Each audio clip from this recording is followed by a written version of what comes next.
You're listening to English Go Podcast. We'll get started right after this. Hello, I hope you're all doing well. Today, I wanted to talk about freelancing, which is something I used to do for quite a few years, actually. In case you don't know, freelancing just means you're sort of like working for yourself. So you don't have a boss. It's like you are your own company. So I ended up doing this for a while, not actually by choice. What happened was I went on a long holiday to Japan. I went there for 3 months, and it was a weird arrangement. In order to go to Japan for 3 months, my company said that I had to quit. But when I came back, I could just get my old job back. So I quit my job. But it's weird, I didn't really quit.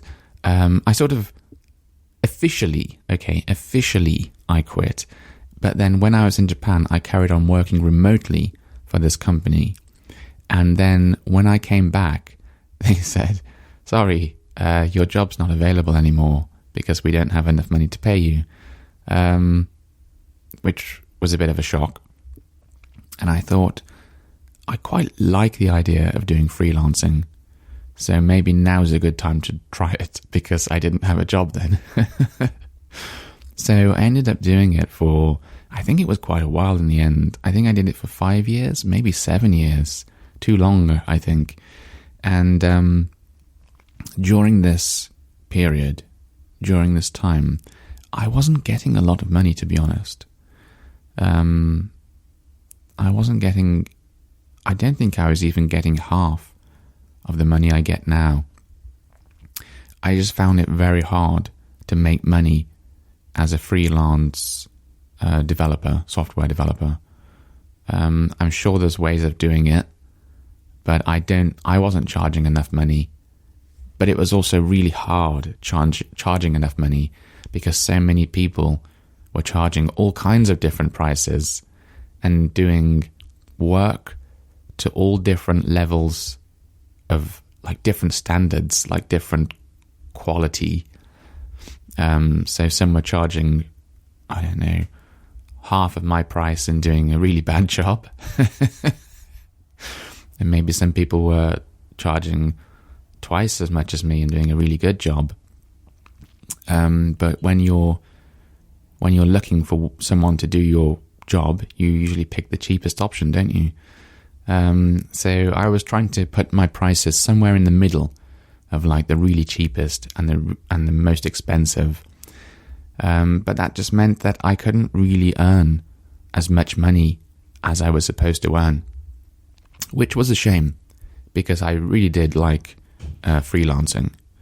And although I didn't get so much money from doing it, I did get some very valuable experience.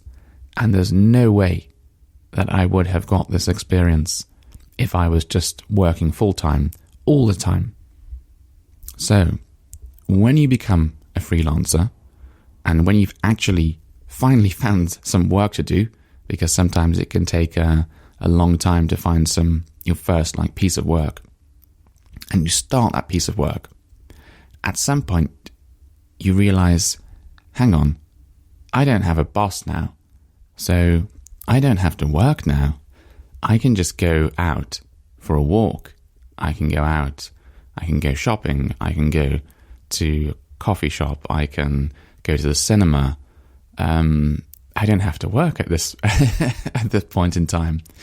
I mean, obviously, you have to work because you have a deadline and you've agreed, I'm going to get the work done by this deadline. But yeah, the choice of when you work is completely up to you. You could wake up early, start working first thing, have a load of, do nothing in the daytime, then work again in the evening if you wanted. You could work just in the morning, just in the evening. Or something that I found very strange was the weekends. The weekends disappeared. Like when you're doing office work and you're working, Monday to Friday, like 9 to 5 sort of standard hours.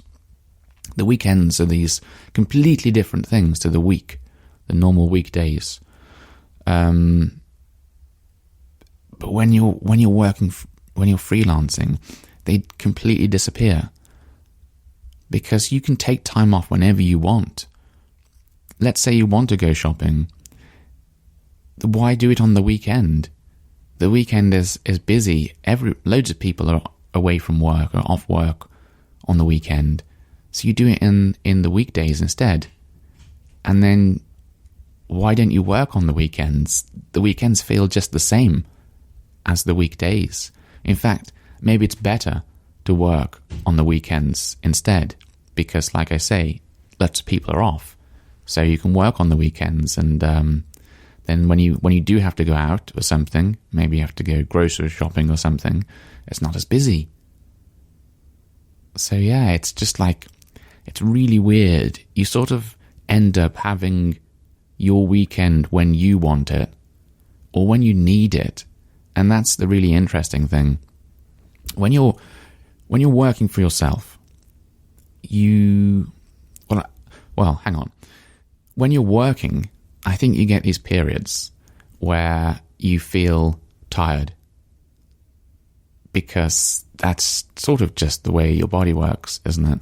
You can concentrate on something for a long time, but eventually you're going to feel tired.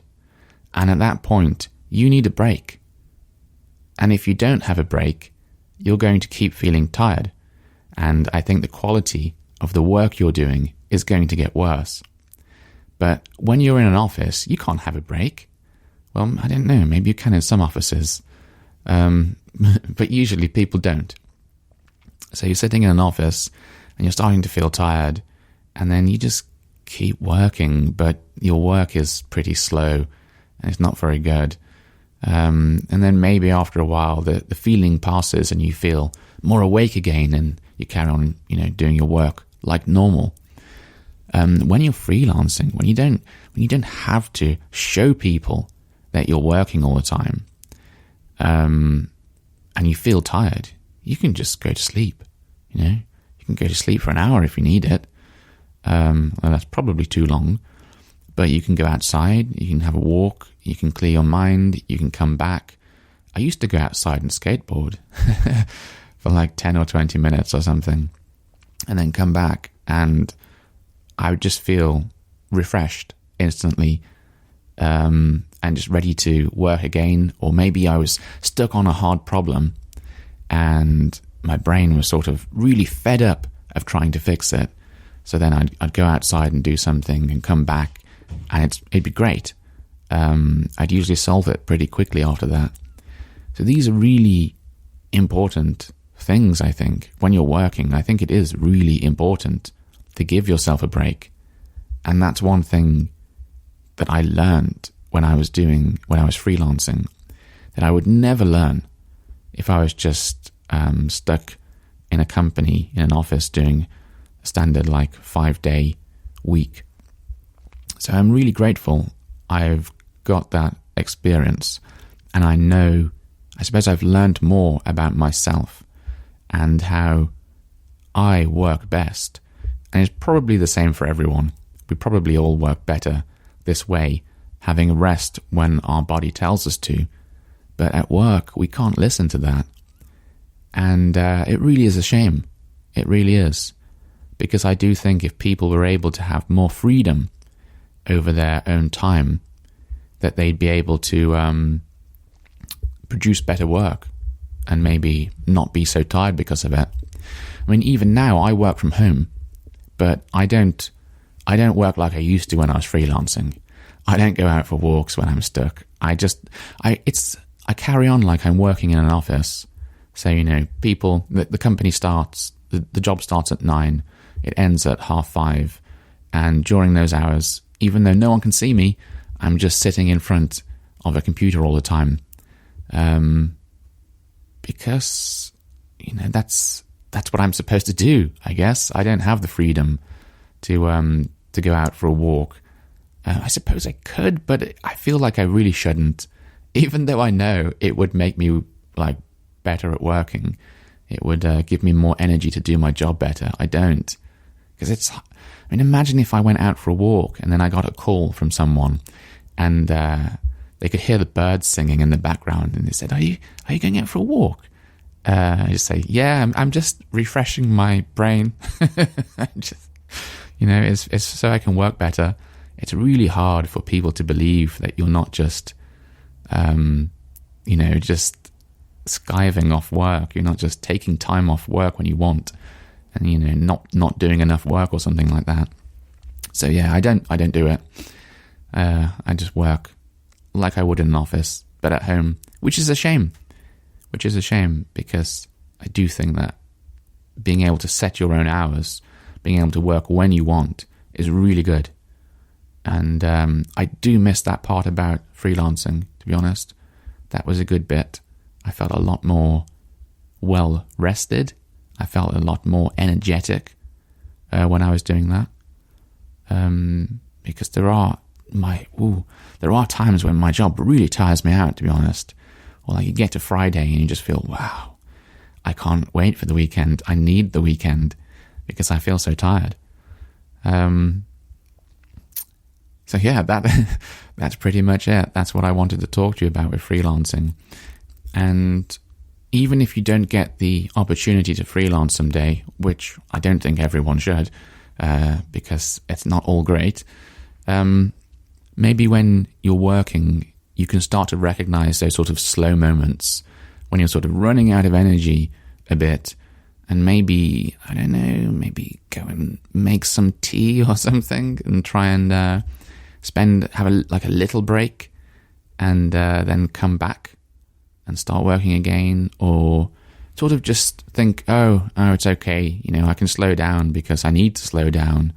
I can't work as hard as I normally would. And then just know that, I don't know, in an hour or half an hour or an hour, you'll be back. Your energy will have come back to you. Hopefully, that's the way it works for office jobs. I don't know. There are lots of different types of jobs. Maybe it's completely different for those. But yeah, for office jobs, it seems to work that way. Anyway, I hope you have a lovely day. And if you are going into the office today or doing your job, I hope you have a good day at work as well. Until next time, bye-bye. Thank you for listening to English Go Podcast. If you'd like to listen ad-free, listen to extra bonus episodes, or read the transcripts of these episodes, then please consider supporting this podcast at patreon.com/EnglishGo. Thank you.